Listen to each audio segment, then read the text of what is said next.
அன்புள்ள தனுசு ராசி அன்பர்களே வணக்கம். தனுசு ராசி அன்பர்களுக்கு சுக்கிர பயிற்சி பலன்களை நாம் பார்க்க போகிறோம்.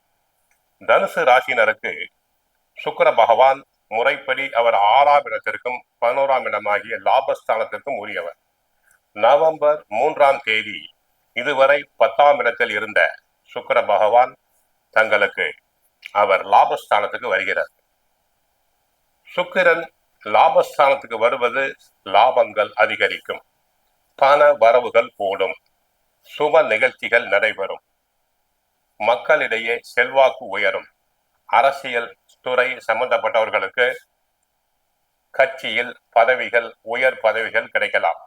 அவர்களின் ஆலோசனைகள் தாராளமாக ஏற்கப்படும்.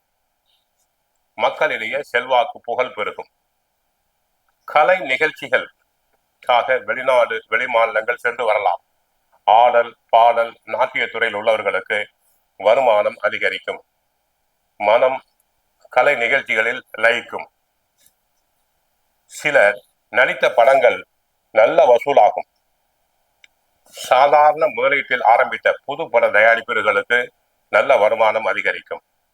புதிதாக நடிக்க ஆர்வம் உள்ளவர்கள் தாராளமாக முயற்சி செய்யலாம். பெண்களுக்கு மனதிற்கு பிடித்த வரன் அமையும். ஆடை ஆபரண சேர்க்கை உண்டாகும். சிலர் பழைய வாகனத்தை மாற்றிவிட்டு புது வாகனம் வாங்கலாம். இதுவரை பழைய வாகனத்தினால் அடிக்கடி ரிப்பேர் ஆகி செலவு வைத்துக் கொண்டிருக்கும். அந்த நிலைமை மாறும். சிலர் பியூட்டி பார்லர் போன்ற தொழில்களை ஆரம்பிக்கலாம். பழைய கடன்களை அடைப்பீர். இனிமேல் கடன் வாங்கக்கூடாது. ஏனென்றால் தனுசு ராசினருக்கு ஏற்கனவே சனி பகவான் 4ல் அர்த்தாஷ்டம சனியாக இருக்கிறார். இந்த மாதம் குரு பகவான் வக்கரமாகி 8ஆம் இடமாகி அஷ்டமஸ்தானத்தில் இருக்கிறார். இந்த நேரத்தில் தங்களுக்கு உதவி செய்வதை போல சுக்கிர பகவான் லாபஸ்தானத்துக்கு வந்திருக்கிறார். ஆகவே தாங்கள் கவனமாக இருக்க வேண்டும். கோவிலுக்கு சென்றால் மகாலட்சுமி தாயாரை வழிபடுங்கள், நன்மைகள் பெருகும். மகாலட்சுமி அஷ்டகம் படிக்கலாம். பசுமாட்டுக்கு அகத்திக்கீரை வாங்கி கொடுங்கள், நன்மைகள் பெருகும்.